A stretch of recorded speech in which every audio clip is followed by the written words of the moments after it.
श्रम कानूनों में किए गए बदलावों के विरोध में सेठों ने हमीरपुर के गांधी चौक पर जोरदार प्रदर्शन किया।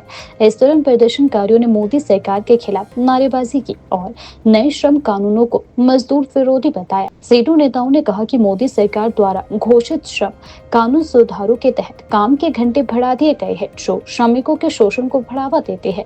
उन्होंने आरोप लगाया कि सरकार ने 12 घंटे का श्रम कानून लागू कर दिया है, जो पूरी तरह गलत है और मेहनत मजदूरी करने वाले लोगों के अधिकारों पर सीधा हमला है। प्रदर्शनकारियों ने कहा कि नई व्यवस्था के तहत फैक्ट्रियों में काम करने के घंटे 9 से बढ़ाकर 12 घंटे कर दिए गए हैं, जो सरासर गलत है।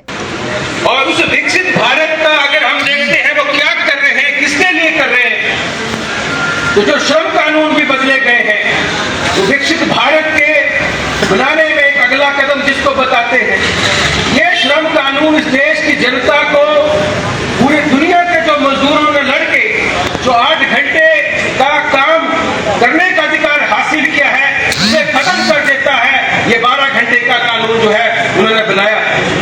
पूरी दुनिया के अंदर हमारे देश को छोड़ दिया जाए तो महिलाओं से आवश्यक सेवाओं के अलावा अब ये कहते हैं कि महिलाएं रात को भी काम करेंगी, खदानों के अंदर, उजगतों के अंदर, कहीं पे भी काम करेंगे। जबरदस्ती जो है महिलाओं से रात को काम लिया जा सकता है। ये बात करते हैं कि मजदूरों को इससे लाभ होंगे, सुरक्षा होगी। ये ऐसा लाभ होगा कि जहां मजदूर ना तो संगठन बना सकता, जहां तो अपने यूनियन बना सकता है। और अगर यूनियन नहीं बना सकता है, अपना संगठन नहीं बना सकता है, तो रोजगार तो आपने लिखा है इनके ऊपर, एक छोटे टाइम के लिए रोजगार देंगे। आप देख रहे हैं आजकल सरकारों की जो भर्तियां हो रही हैं, क्या हो रही है, मल्टीटास्क वर्कर, वेतन 5,000 रुपए, कोई बीमा मित्र, कोई बैंक मित्र, कोई बिजली मित्र, काम पूरा, मगर वेतन कितना मिलेगा? 5,000 रुपया, 7,000, बड़ी हद तक हो गया 10,000 रुपए। हमारे देश में कानून था न्यूनतम वेतन का कानून, की उससे नीचे वो वेतन जो है किसी मजदूर को दिया नहीं जा सकता। नए श्रम कानूनों में जिसको विकसित भारत के लिए मोदी सरकार ने बनाया है, इस परिभाषा को बदल दिया है, उसकी जगह पे नया कानून ले आए हैं। अब जो मिनिमम वेज होगा, मिनिमम फ्लोर लेवल वेज होगा, जिसका निर्धारण 168 रुपए है। बहुत सारे राज्यों के अंदर, केरल जैसे राज्यों के अंदर 874 रुपए का न्यूनतम वेतन है। हिमाचल प्रदेश के अंदर भी 432 रुपए का, 425 रुपए का न्यूनतम वेतन है। मगर मोदी सरकार का जो विकसित भारत बनाने के लिए जो मजदूरों का वेतन है, उसका निर्धारण 168 रुपए से वो शुरू करेंगे। और अभी 2-3 दिन पहले पार्लियामेंट के अंदर एक और नया कानून ले आए, मनरेगा को खत्म करेंगे और उसकी जगह विकसित भारत का कानून बनेगा। हमें मालूम है मोदी सरकार की मंशा क्या है।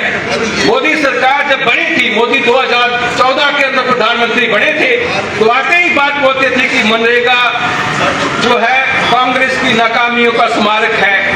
बहुत कोशिशें की इसको बंद करने की, तो बंद तो नहीं कर सके, मगर लगातार उसके बजट में कटौती करते गए और उसका असर ये हो गया कि हमारे देश में मजदूरों को जो एक औसतन कानून गारंटी का कानून है कि कम से कम 100 दिन का रोजगार मिलना चाहिए, हिमाचल प्रदेश के अंदर जिसे 120 दिन किया गया था, वो एवरेज जो है 40 दिन के आसपास जो है भी मजदूरों को काम पूरे देश के पैमाने पर, हिमाचल प्रदेश के पैमाने पर नहीं मिल रहा है। और मनरेगा सिर्फ कोई कानून नहीं है, मनरेगा हर उस गांव के मजदूर का, गरीब का, विधवा का, महिला का वो जीने का सहारा है, जिसके पास आय का कोई साधन नहीं है। अगर मनरेगा खत्म कर देंगे तो जो करोड़ों करोड़ों जो लोग हैं, गांव के मजदूर हैं, गरीब हैं, उनका जीने का सहारा भी मोदी सरकार छीन लेगी। इसीलिए आज ये हमारा विरोध प्रदर्शन है।